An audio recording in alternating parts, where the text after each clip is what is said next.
I was a fitness instructor for over 40 years and everything was going swimmingly until I hit menopause, and then the world crumbled.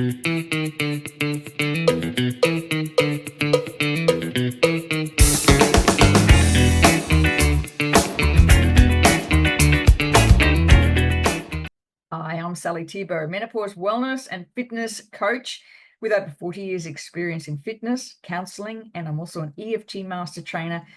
I can help you navigate this sometimes tumultuous time in your life to feel stronger, leaner, and lighter as you navigate towards the best years of your life. I hope you enjoy this video.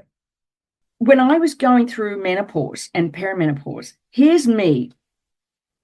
I'd been in the fitness industry for almost, 25 years. I gained 20 pounds. How does that happen when you're a fitness instructor? I don't know. I gained 20 pounds because my response to that, my reaction to that was, I could just diet. I'll just eat less or I'll exercise more. But I was exhausted. I was overweight. I was exhausted. I had brain fog. Couldn't remember my name, let alone anybody else's. And I thought, oh my God, what's happening to me now? There's Alzheimer's in my family too. And so that was, oh my God, have I got early onset dementia? No, just going through menopause. Oh, beautiful. And I really felt like I spiraled downwards. I should have known all the right things. I should have known them. But instead, I continued to do what I had been taught to do, which was want to lose weight, reduce calories, exercise more. And it obviously, my motivation was something to do that was wrong with me. And one of the things that happened when I started to introduce EFT was I started to make better choices. So I want to share, just so you get a visual of what it was when I was going through menopause. This was a particular night. I asked to speak at an event for women over 50. Here I am. I had been a fitness instructor for all those years. I just left my corporate job to go back into coaching women. And I had to go to this event. I couldn't find a thing that fit me. Nothing. Pulled everything out of my closet. Eventually, because I had a half an hour to get to this event, I pulled out a pair of pants that were way too tight for me and I couldn't do the zip up. So I got a piece of elastic and I threaded it through from the button to the buttonhole.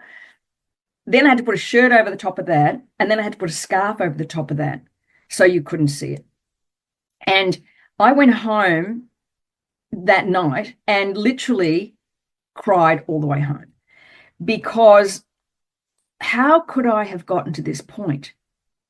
How could I'd had a TV show back in the 80s. I used to teach fitness on TV.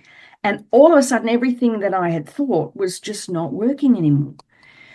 And so when I drove home, I really felt like something had to change.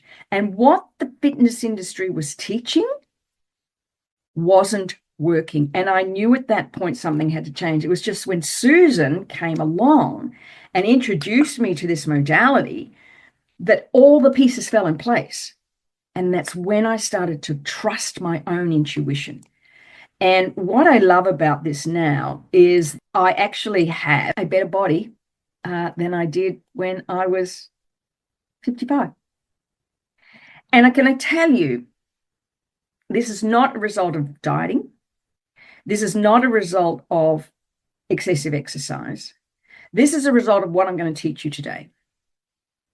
Not only is my body better now at 68 than it was when I was 50 or 40 even, but my whole life is better. I have a greater understanding of myself as an individual. I recognize now that menopause is a transitional journey back to you. And the result, as I get told all the time, how do you stay motivated? Well, I don't stay motivated. It just comes naturally to me now. I want to get up in the morning and go and do a 20-minute workout or a 9-minute workout. And I'll share that later on too. I want to fuel my body because I understand that fueling my body is essential for me to stay focused. And the thing about this is that we have been led down the garden path for so long And I was in the fitness industry. I was in it in 1980. I began, remember Lycra? Anyone else have Lycra? Leg warmers, step classes, cardio classes, you name it, I did it. And I used to teach four aerobic classes a day.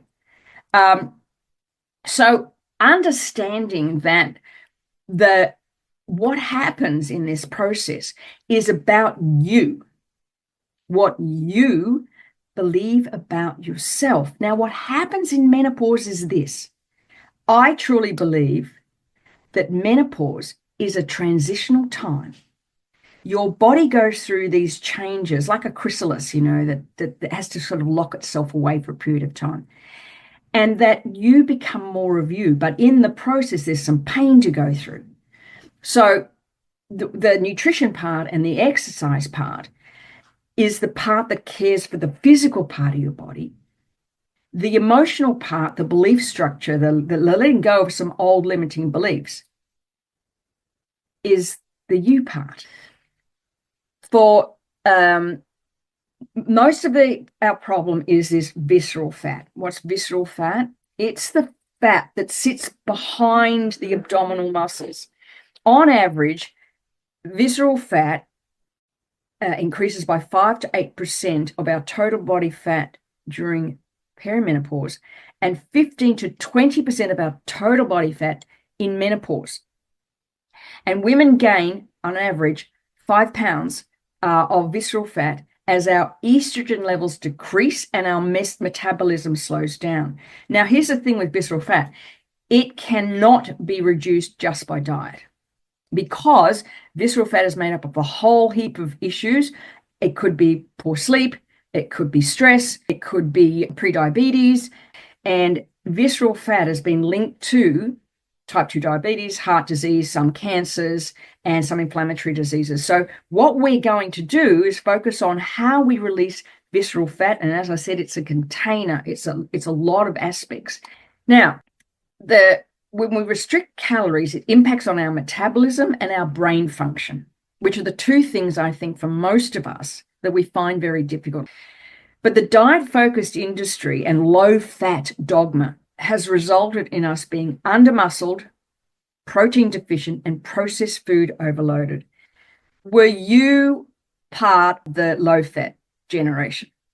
Low-fat yogurt, low-fat cheese, low-fat, take all the fat off everything. Don't eat any fat because it's going to put on fat. That theory came about by a study, believe it or not, that was sponsored by the Heart Foundation. And it was to push people to stop eating things like butter, drinking milk, and whole fat. And the push was for things like margarine, which are seed oils. Those seed oils have been linked to now many of our problems. You'll hear a lot in the press now. And the seed oils in food have now been linked to so many of our health issues, especially with children. And I was part of that. Like I used to teach 4 aerobic classes a day when I was 25 till about 35. That's what happened when I hit menopause. My metabolism had dropped so low. My body fat had dropped so low. My muscle mass, because I dieted, was low. So when menopause hit and the changes in my gut microbiome happened, that's where the weight went on. So I didn't have the muscle mass to increase my metabolism. So the key to all of this is we have to relearn how to fuel our bodies. And that, can I tell you, is a big deal. Because the belly fat brain fog key strategy is to eat more, not less. And I know for many of you, and if any of you came out of that low fat area, it's really challenging. In fact, I had a client last year whose doctor, this woman was about 5 foot, she's about 5'6" or 7. And we went to school together, so we're the same age. And he'd put her on a 1,200 calorie a day diet. And I said to her, all that's doing is stopping the inevitable. That's all that's doing. You need 1 gram per pound desired body weight of protein, 30 grams of fiber, and intermittent fasting and carb cycling can. So 1 gram of protein per desired body weight. So whatever your desired body weight is, so, and I'm not talking about super skinny, I'm just, what's your normal kind of fighting weight? So for me, yeah, Dawn, exactly. It's all back. Exactly. And because when we go on restricted calorie diets, we lose not only fat, we lose water and we lose muscle mass. And as I said before, our muscle mass decreases as we get older. And so what we need to be focused on is building muscle. That's got to be priority. And the only way, there's two ways you can do that. One is the protein. We've got to increase protein. And so we've got to change that mindset about if I eat less, I'll weigh less. No, that's been sold to us. We need to eat more, because if we fill our bodies full of good whole foods, and I'm talking not stuff that comes from a packet, I'm talking the stuff that's on the outside of the supermarket, fruit and vegetables, meat, chicken, seafood, dairy, and not filling our trolleys full of ultra processed or processed foods. That's the key to this. Thank you for watching. If you have any questions or comments, please post them below. And don't forget to hit like and subscribe so you do not miss another video on my channel. And I also invite you to join my Facebook group, Living Lighter, in order to have daily inspiration, motivation, education to help you navigate this wonderful time of your life. I'll see you soon.